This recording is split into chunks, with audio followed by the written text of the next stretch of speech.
Maël est né le 10 juillet 2018. À 2 mois, il fait un arrêt cardiaque. Pris en charge par les urgences de la Timone, il est placé dans un coma artificiel le temps que l'état de son cœur s'améliore. Malheureusement, cela ne suffit pas. La seule solution pour lui, c'est la transplantation cardiaque. Emma, elle, est née le 20 mars 2019. Rapidement, sa maman remarque que quelque chose ne va pas. D'examen en examen, on découvre que son cœur ne fonctionne pas correctement. Hospitalisée en urgence, son seul espoir est elle aussi d'être transplantée.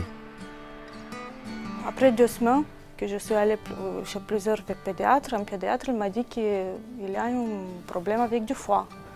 Je suis allée au Lemval, là ils ont trouvé le problème du cœur. Après quelques heures, ils ont dit qu'il n'y a pas de chance, parce que c'était très très grave, c'était le dernier moment. Après, il a été transporté ici, en hélicoptère. Voilà, c'était très difficile. Ça a été très difficile pour nous. On était un peu perdus. On a dû faire confiance auprès des soignants de la Timone. On l'a mis dans un coma, oui, et on lui a donné un produit pour que son cœur aille mieux, ce qui a bien marché. Ils sont environ 25 enfants par an en France à nécessiter une greffe de cœur, mais seulement quelques-uns, comme Emma et Maël, sont greffés avant l'âge de 1 an. Une particularité des hôpitaux universitaires de Marseille. Ces enfants sont pris en charge au sein de l'hôpital d'enfants de la Timone, dans le service de cardiopédiatrie. La plupart attendent plusieurs semaines en service de réanimation avant qu'un organe ne soit disponible et compatible. Pour faire une greffe de cœur, il faut déjà un donneur. Donc c'est une personne qui est en état de mort cérébrale, qui peut être n'importe où en France ou même en Europe, et qui a accepté de son vivant ou dont la famille a accepté de donner ses organes. À partir de là, on s'assure d'une compatibilité avec le receveur. Il y a un registre national, donc les choses sont très encadrées. Et lorsque le donneur est appareillé au receveur, l'équipe va s'organiser pour aller chercher l'organe là où il se trouve. Et nous, en même temps, de façon à être bien synchronisés, on va organiser l'intervention ici et la greffe. Une semaine après son hospitalisation en urgence, un cœur est disponible et compatible pour Emma. Un chirurgien de l'équipe de cardiopédiatrie part chercher l'organe. À 23 h, Emma entre au bloc. Une équipe complète d'une dizaine de personnes va préparer la transplantation. Chirurgien, anesthésiste, infirmière de bloc et infirmier d'assistance circulatoire. Ce dernier va mettre en place la machine de circulation sanguine extracorporelle. La circulation extracorporelle dans le cadre d'une greffe va nous permettre de suppléer la fonction cardiaque, la fonction pulmonaire. Alors concrètement, 2 canules qui vont être utilisées du côté veineux, une dans la veine cave inférieure, une dans la veine cave supérieure, qui vont nous permettre de récupérer l'ensemble du sang veineux de l'organisme, le passer dans la machine de la circulation extracorporelle, le réoxygéner, le décarboxyler et le réinjecter dans la canule aortique pour nourrir les organes. L'intervention chirurgicale va durer une bonne partie de la nuit. Le chirurgien du bloc est en lien permanent avec le chirurgien qui a prélevé l'organe pour savoir si tout s'est bien passé au prélèvement et pour évaluer l'heure d'arrivée du greffon au bloc. Emma est prête. L'équipe attend l'arrivée du greffon. Vers 5 h du matin, le chirurgien préleveur arrive en vue de l'hôpital et prévient le chirurgien du bloc. L'équipe se met en action. Le cœur malade d'Emma est retiré. Le greffon arrive au bloc quelques minutes après. Il est transporté dans une glacière. Il faut le réimplanter immédiatement, de façon à minimiser au maximum le temps passé hors du corps. Ce temps, ce qu'on appelle ce temps d'ischémie, c'est le temps où l'organe n'est pas perfusé, n'est plus vivant en quelque sorte. Ce temps doit être limité au maximum et pour le cœur, on essaye de se limiter entre 3 et 4 heures.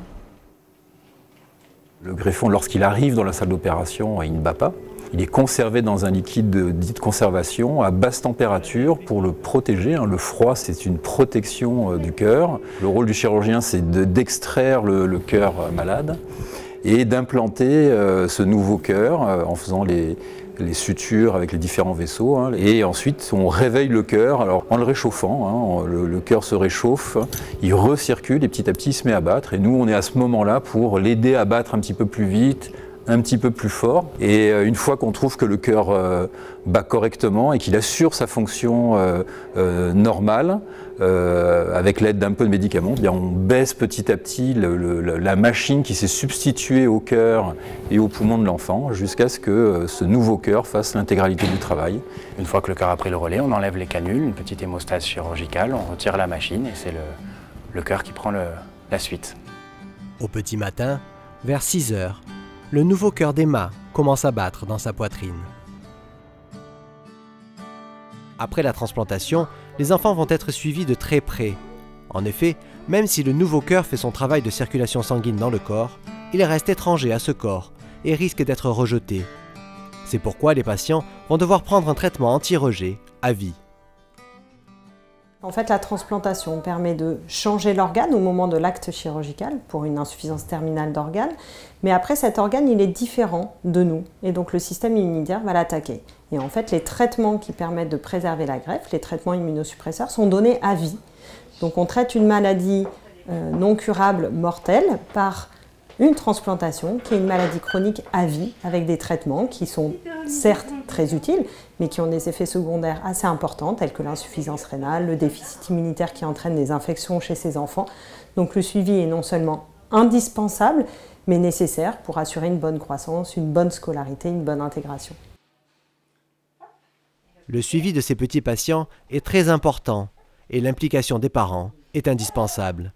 Plusieurs fois par mois, ils doivent se rendre à l'hôpital pour des contrôles et des examens. Nous, on les revoit dans deux circonstances. Le suivi standard de ces patients greffés, que sont le cathétérisme cardiaque, c'est-à-dire on fait des biopsies régulièrement de ce myocarde, sous anesthésie générale, en faisant des ponctions jugulaires. On va dans le cœur, on prend des toutes petites biopsies du ventricule droit et on analyse au microscope ces biopsies pour voir s'il existe ou non un rejet. Et le deuxième aspect, c'est les complications de la transplantation à distance, qui sont des rejets aigus, c'est-à-dire avec des grosses dysfonctions cardiaques, auquel cas c'est un nouvel épisode de naissance cardiaque et l'enfant revient en réanimation parce que il y a quand même un risque vital dans ces circonstances-là.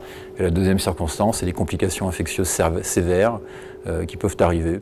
Si on repère quoi que ce soit, soit on fait un contrôle plus rapproché, soit ça nécessite une hospitalisation et les parents sont bien habitués à ça, hein, c'est-à-dire que parfois ils viennent pour un simple contrôle et puis on les garde, ou alors ils ont une infection, ils nous appellent et hop, on les fait venir très rapidement. Et donc ça met en branle tout le système de l'hôpital, dès l'accueil des urgences jusqu'aux radiologues qui d'un coup doivent faire très vite, faire un cathétérisme cardiaque très rapidement, parfois les prendre en réanimation s'il y a une défaillance aiguë de l'organe. Dans le service de cardiopédiatrie de la Timone, les enfants sont suivis même après leur passage à l'âge adulte, comme pour Maxime, opéré en 2006 à l'âge de 6 ans. Je suis tombé littéralement malade du jour au lendemain, j'ai commencé à avoir des symptômes qui sont remplacés beaucoup à une forte gastro. Je ne mangeais plus, j'étais très fatigué. On m'envoie en hélicoptère à la Timone en extrême urgence. J'étais passé en première place pour les greffés et j'ai été opéré la semaine d'après. Je suis resté un mois dans le coma artificiel et j'ai mis un mois pour apprendre, quelques semaines pour apprendre à marcher, à parler et à vivre. Et depuis, j'y viens tous les 3 mois, plus ou moins, faire un suivi, prise de sang, radio. Et de temps en temps, on me fait faire des biopsies, mais c'est un suivi qui tient la route même depuis 14 ans. Un an après leur greffe, Maël et Emma vont très bien. Les deux enfants s'épanouissent sous la surveillance de leurs parents et grâce au suivi des équipes des hôpitaux universitaires de Marseille. Maël grandit bien, son cœur aussi. Tout va bien. On fait les examens, on va souvent à la Timone, mais tout se passe bien. Il grandit et bientôt il va retourner à la nounou, voir des copains et des copines. Pour Emma, c'est bien passé, elle est super bien. C'est nous qui sommes un peu encore stressés sur tout ça, mais tout va bien. Elle est un enfant normal, elle mange bien, tout va bien.